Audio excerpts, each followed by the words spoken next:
என் இனிய வணக்கங்கள். தொடர்ந்து நம்ம கருட புராணத்திலே குறிப்பிட்டிருக்கும் மிக முக்கியமான விஷயங்களை நம்ம இங்க சொல்லிக்கிட்டு வரோம் இல்லையா? அந்த வகையில, இந்த தாயின் கருவுல 6 மாத காலத்துல இருக்கிற அந்த கரு கலைஞ்சிட்டாக்கா, அந்த மாதாவுக்கு மட்டும் சூதகத்தீட்டு உள்ளதாகவும், தந்தைக்கு அந்த தீட்டு இல்லைன்னு சொல்றாங்க. இவர்களுக்கு எந்த கர்மமும் அதாவது இந்த குழந்தை கருவிலே தங்கி 6 மாதத்துல இழந்த அந்த கருவுக்கு எந்த ஒரு சாங்கியமும் செய்ய தேவையில்லை அப்படின்னு போட்டிருக்கிறாங்க.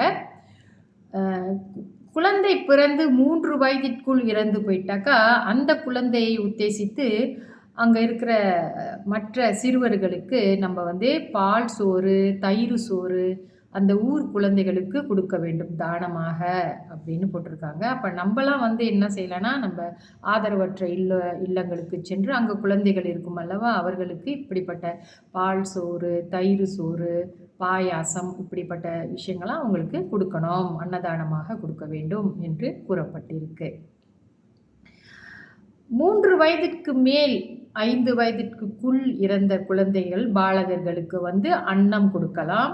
மேல உள்ள நம்ம சொன்னோம் இல்லையா? பாயாசம், பால் சோறு, தயிர் சோறு போலயும் நம்ம தான தர்மங்கள் செய்யலாம். தான தர்மங்கள் செய்யாமல் வாழ்ந்த நாட்கள் எல்லாமே நம்மளுக்கு ஒரு வீணடித்த நாட்களாகத்தான் இங்க குறிப்பிடப்பட்டிருக்கு.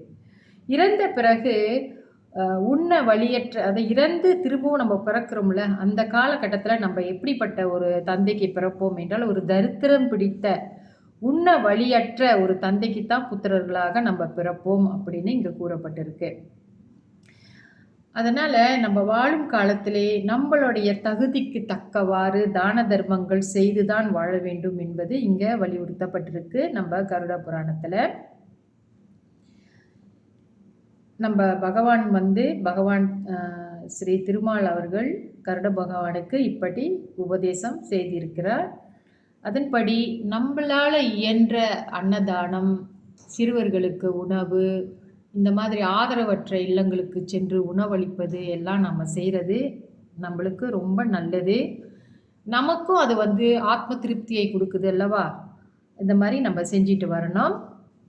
மற்றும் இன்னும் பதிவில் நம்ம பார்ப்போம் தொடர்ச்சியாக. நன்றி, வணக்கம்.